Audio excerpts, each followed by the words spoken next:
देखो ये हमारा ऑथेंटिकेशन का पेज है। अब इस पेज पर ही हमने यही फॉर्म यूज़ करना है, ये एक फॉर्म यूज़ कर रहे हैं हम, यही फॉर्म यूज़ करना है। और इस पर अगर ये लॉगिन बटन एक्टिव है तो इसके बेस पर हमने जो फायरबेस की ऑथेंटिकेशन की एपीआई हिट करनी है वो लॉगिन वाली हिट करनी है। और अगर हमने रजिस्टर पर क्लिक किया और ये रजिस्टर बटन एक्टिव हुआ तो इसके बेस पर जो हमने एपीआई हिट करनी है वो रजिस्टर की हिट करनी है, ठीक है ना।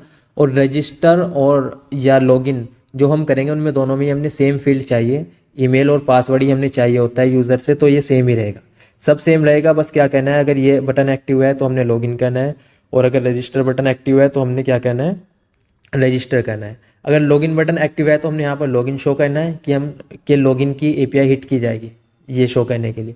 और अगर रजिस्टर बटन पर हमने यहाँ क्लिक किया तो क्या शो करना है, यहाँ पर शो करना है रजिस्टर, ठीक है ना। रजिस्टर इसलिए शो करना है कि इस पर क्लिक करने से रजिस्टर की एपीआई हिट की जाएगी। तो उसके लिए मैंने क्या किया, यहाँ पर जो हमारा एक कॉम्पोनेंट था इसमें एक स्टेट वेरिएबल क्रिएट किया है, स्टेट वेरिएबल क्रिएट किया है इस लॉगिन करके। और इसको इस लॉगिन ये हमारा वेरिएबल है, और ये सेट इज लॉगिन ये हमारा फंक्शन है जिसके थ्रू इसकी वैल्यू हम चेंज करेंगे। और यूज स्टेट से हमने इसको क्रिएट किया है, इसकी मैंने स्टार्टिंग में वैल्यू रखी है ट्रू, ठीक है ना। अब यहाँ पर जहाँ हम लॉगिन शो कर रहे थे ना, यहाँ पर जो बटन के अंदर ये लॉगिन शो हो रहा है, हम अब इसको हार्ड कोड करके लॉगिन शो नहीं कर रहे हैं, बल्कि यहाँ पर हमने इसको स्विच ऑपरेटर यूज़ कर रहे हैं। स्विच ऑपरेटर इसको बोलते हैं कि ये तो हमारा इस लॉगिन है हमारा वेरिएबल, अगर इसकी वैल्यू रही ट्रू, ठीक है ना, इसकी वैल्यू रही ट्रू, ये क्वेश्चन मार्क क्या चेक करता है, ये चेक करेगा कि अगर इसकी वैल्यू ट्रू रही तो ये फर्स्ट वाली वैल्यू को शो करेगा। और कॉलन के बाद, ठीक है ना, कॉलन के बाद ये सेकंड वैल्यू है, अगर इसकी वैल्यू रही फॉल्स, इसकी वैल्यू अगर फॉल्स रही तो ये हमारी सेकंड वैल्यू शो होगी, ठीक है ना। इसमें सिर्फ या तो इस लॉगिन की वैल्यू या तो ट्रू हो सकती है या फॉल्स हो सकती है। तो इसकी वैल्यू, इस लॉगिन की वैल्यू अगर ट्रू रही तो हमारे पास शो होएगा लॉगिन, और अगर इसकी वैल्यू फॉल्स रही तो हमारे पास शो होएगा रजिस्टर, ठीक है ना। अभी हमारे पास क्या है, इसकी वैल्यू हमने यहाँ पर ट्रू सेट की है, इनिशियल वैल्यू ट्रू है, तो इसलिए वहाँ पर हमें क्या शो हो रहा है, वहाँ पर हमें लॉगिन शो हो रहा है, ठीक है ना यहाँ पर। और अगर इसकी वैल्यू को मैं यहाँ पर इनिशियल वैल्यू फॉल्स रखता हूँ तो हमें यहाँ पर फॉल्स, अगर मैं इसको वैल्यू को करता हूँ तो यहाँ पर हमें रजिस्टर शो होएगा, ठीक है ना। तो इस वैल्यू के बेस पर, इसकी वैल्यू के बेस पर हमने लॉगिन या रजिस्टर शो करा दिया है। वहाँ पर वही बटन था, सेम था, उसमें सिर्फ हमने क्या वैल्यू शो करानी थी कि लॉगिन या रजिस्टर। तो अगर इसकी इस लॉगिन वेरिएबल की वैल्यू ट्रू रही तो लॉगिन शो होएगा, और अगर इसकी वैल्यू फॉल्स रही तो रजिस्टर शो होएगा हमें, ठीक है ना। अब इसको चेंज कैसे करेंगे, अब हम ऐसे चेंज करेंगे कि अगर हम इस पर क्लिक करें, अगर इस बटन पर अगर हम क्लिक करें ना लॉगिन बटन पर, तो वो जो हमारा इस लॉगिन है, जो वेरिएबल है हमारा, ये जो इस लॉगिन वेरिएबल है, इसकी वैल्यू हो जाए ट्रू, ठीक है ना। इस पर क्लिक करने से इसकी वैल्यू हो जाए ट्रू, और रजिस्टर पर अगर हम क्लिक करें तो इसकी वैल्यू हो जाए फॉल्स, ठीक है ना। मैं करके दिखाता हूँ अभी। यहाँ पे देखो हम ये रजिस्टर यूज़ कर रहे हैं ना, ठीक है ना, वो जो बटन है हमारा ऊपर रजिस्टर वो यहाँ पर यूज़ कर रहे हैं। तो इस बटन पर क्लिक करने से हम क्या करेंगे, ये जो हमारा इस लॉगिन वेरिएबल है इसकी वैल्यू को फॉल्स करेंगे। इसकी वैल्यू क्योंकि जब फॉल्स हो जाएगी तो यहाँ पर ये रजिस्टर शो होएगा। तो मैं क्या करता हूँ, यहाँ पर ऑन क्लिक एक डिफाइन करता हूँ, ऑन क्लिक, ठीक है ना। और इसकी वैल्यू को क्या शो कर रहे हैं हम, फॉल्स शो कर रहे हैं, फॉल्स कर रहे हैं यहाँ पर, ठीक है ना, फॉल्स। तो इसकी वैल्यू फॉल्स सेट हो जाएगी। तो जब भी हम इस बटन पर क्लिक करेंगे ना, रजिस्टर पर अगर क्लिक करेंगे तो उसकी वैल्यू फॉल्स सेट हो गई, ठीक है ना, फॉल्स सेट हो गई है, इसलिए वो रजिस्टर शो कर रहा है। अभी हमने क्या करना है, लॉगिन पर क्लिक होने से उसकी वैल्यू को ट्रू सेट करनी है। लॉगिन पर क्लिक करेंगे तो वैल्यू उसकी ट्रू सेट हो जाएगी, और जब वैल्यू ट्रू होएगी तो यहाँ पर रजिस्टर की जगह हमें शो होएगा लॉगिन, ठीक है ना। तो लॉगिन पर क्लिक करने से इसकी वैल्यू ट्रू सेट करते हैं। यहाँ पर इसको पूरे को कॉपी किया, और लॉगिन हमारा, देखो ये हमारा लॉगिन बटन यहाँ पर है। तो इस लॉगिन बटन पर ऑन क्लिक पर मैं क्या करूँगा, ऑन क्लिक पर उस वैल्यू को फॉल्स कर दूंगा सिर्फ, ठीक है ना। वैल्यू क्या नहीं, सॉरी, ट्रू करूँगा, ट्रू, ठीक है ना। अब यहाँ पर इसके ऑन क्लिक पर वैल्यू क्या हो जाएगी, हमारी ट्रू हो जाएगी, ठीक है ना।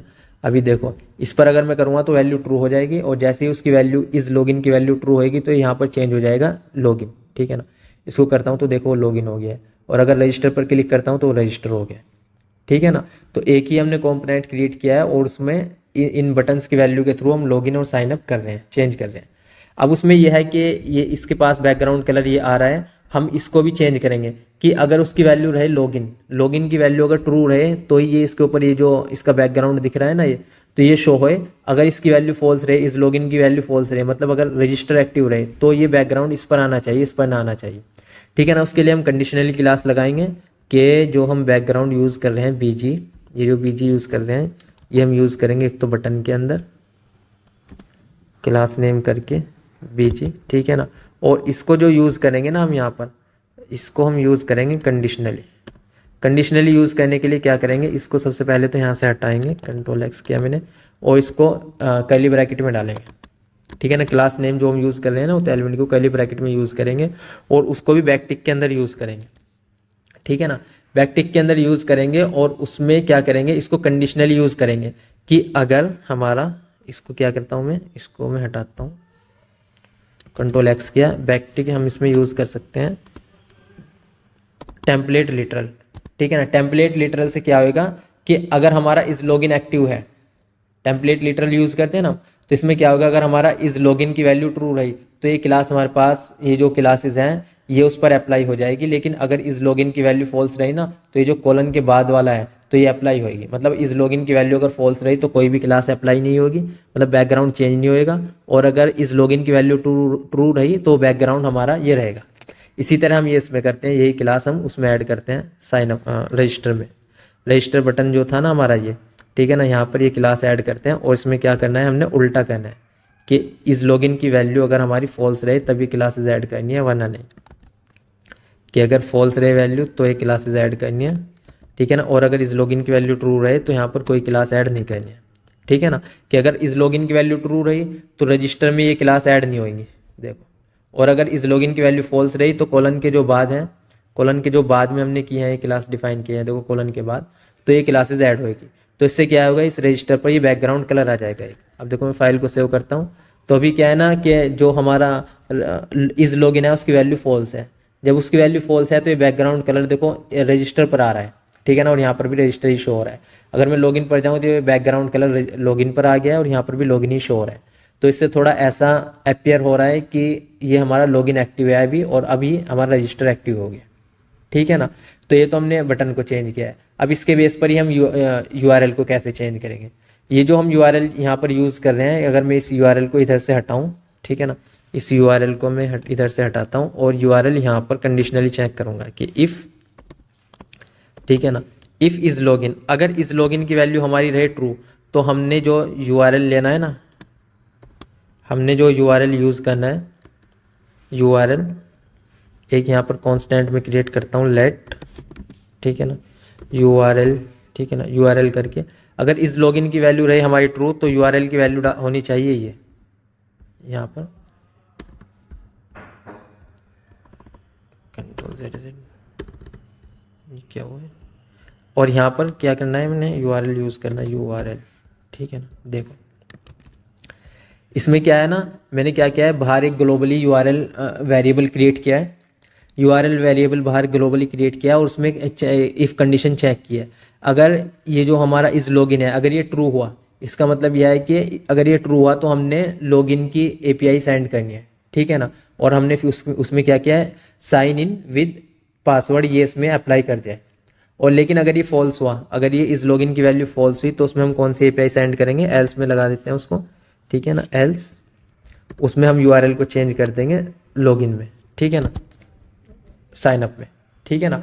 अब यहाँ पर ये कंडीशनली चेक हो रहा है, अगर इस लॉगिन की वैल्यू ट्रू रही तो हमारा यूआरएल ये यूज़ होएगा, साइन इन विद पासवर्ड, ठीक है ना। और अगर ये कंडीशन हमारी फॉल्स रही, इस लॉगिन अगर फॉल्स रही, अगर इस लॉगिन फॉल्स रही तो हम क्या करेंगे, रजिस्टर करेंगे।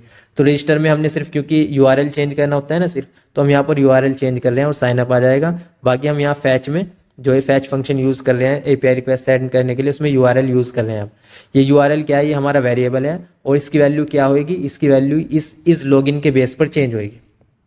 समझ रहे हो ना कि इस लॉगिन के बेस पर ये वैल्यू ऑटोमेटिकली आ जाएगी। अब अगर मैं यहाँ पर करता हूँ, अब अगर मैं इस पर क्लिक करता हूँ तो हमारा इस लॉगिन की वैल्यू ट्रू है और इस लॉगिन की वैल्यू ट्रू है। अब यहाँ पर मैं कोई भी रिक्वेस्ट अगर भेजूँगा लॉगिन पर क्लिक करने से तो वो इस लॉगिन की वैल्यू जाएगी, मतलब वो लॉगिन की रिक्वेस्ट जाएगी। और अगर रजिस्टर को ट्रू करके कोई रिक्वेस्ट भेजता हूँ तो रजिस्टर की एपीआई वो जाएगी, रिक्वेस्ट जाएगी।